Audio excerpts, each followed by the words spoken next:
Bang.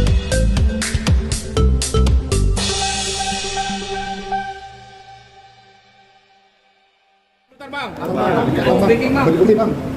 Gimana bang? Gini. Udah? Bentar deh. Dan.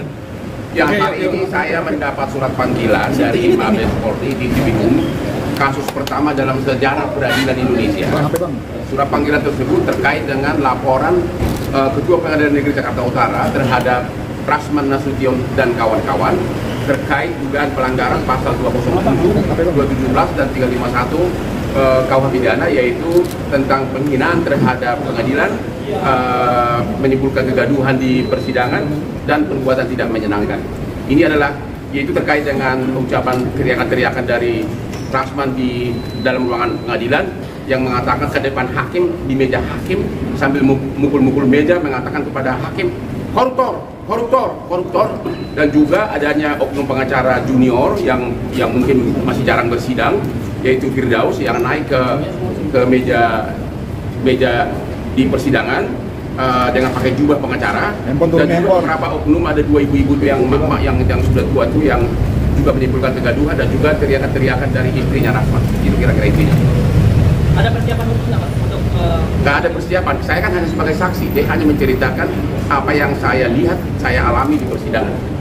Yang jelas ini adalah kasus pertama dalam sejarah peradilan Indonesia. Ini atas LPG atas Bang? Ya, Pak? Kronologinya kan Anda sudah lihat begitu. Kan intinya begini, kan si Rasman menuduh sampai 11 kali posting di Instagramnya mengatakan saya itu penjahat seks, saya itu kelainan seks. Dan kalau sidang pertama, kedua kan sampai ketiga kan sidang terbuka kan. Tapi giliran saya sebagai saksi kan harus yang menjadi acara kan pembuktian apakah ada penjahat seks dan kelainan seks. Berarti kan itu terkait dengan asusila. Nah, menurut undang-undang bahwa apabila materi persidangan adalah tentang asusila harus tertutup. Begitu hakim mengetok bahwa tertutup, dia marah-marah karena dia sudah bawa begitu banyak TikTok dan sebagainya. Dia mungkin mau pansus, mau fashion show di persidangan, padahal gua jauh lebih ganteng kan. hari ini kan dia menghadap sama abang terkait dengan pembukuan. Saya nggak yakin, saya merasa kurang yakin dia bisa diterima. Bagaimana perasaan seorang pimpinan Mahkamah Agung yang anak buahnya hakim di bawahnya diteriakin di persidangan, koruptor, dan itu di persidangan dan diketok-ketok mejanya. Jadi dia sudah sadar bahwa sudah berakhir karir dia, karena ada dua hal yang paling penting.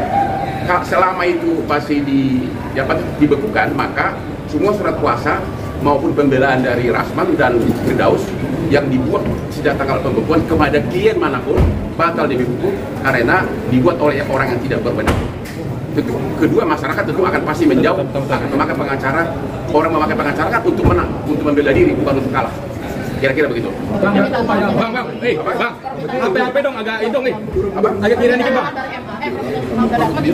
Bagaimana bisa permintaan maaf bahwa pengadilan sudah begitu dihina begitu? Ya biarkanlah proses hukum berjalan. Jadi Rasman akan menghadapi 3 hal. 1, sebagai terdakwa atas laporan yang saya buat, ya.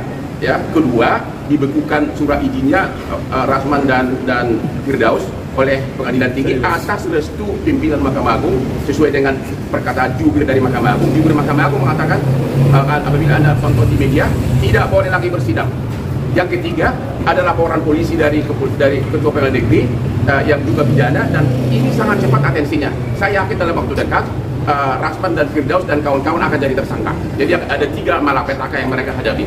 Pak, ada pesan khusus untuk Rasman dan pesan khusus Pak Rasman agar tobat.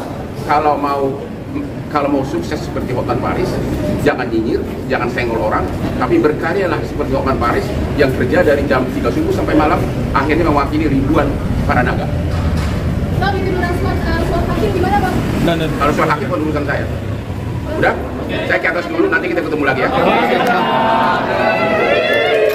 Kemarin itu antara lain mungkin yang bikin dia panas, begitu ditentukan sidang, aku kan pakai jas super mahal, sambil gua angkat kaki gitu ya. Emang berapa harga jasnya? Nah, langsung dia datang, nggak tahu apa saya nggak tahu apakah dia mau mencekik atau mau berapa jas gua yang mahal, tapi saya pakai jurus berlian. Saya sangat tenang karena saya tahu kelakuan dia hanya emak-emak. Ya, dia hanya jamu di mulut. Total cincin berapa bang yang dipakai bang? Hah? Hari ini bang, hari ini. Gimana ya? Cukup membeli untuk Rasman 1000 mobil kijang. Oh.